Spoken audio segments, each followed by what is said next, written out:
ঘৰৰ বোঝা বুলি ভাবি বিয়া পতাই দিলে। কিন্তু এবাৰো ভাবি নাচালে যে এই সিদ্ধান্তৰ পৰিণতি দীপাংগীতাৰ জীৱনটোত কি প্ৰভাৱ পৰিব।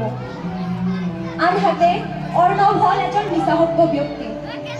দেউতাকৰ মৃত্যুৰ পিছৰ পৰাই মাকে তেওঁ হৃদয়ৰ মাজত ৰাখি ডাঙৰ দীঘল কৰিছে। কিন্তু এই কথাষাৰ যেন অৰ্ণৱে উপলব্ধিয়েই কৰা নাই। অৰ্ণৱে নিজৰ জীৱনটোৰ লগতে মাক আৰু দীপাংগীতাৰ জীৱনটো ধ্বংস কৰি পেলালে।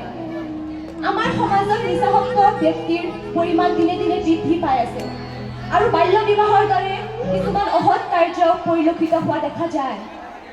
কিন্তু কিয়? এই সকলোবোৰৰ দোষী কোন? এই সকলোবোৰৰ দোষী আমি নহয় জানো? তেন্তে আহক, ওলাই আহক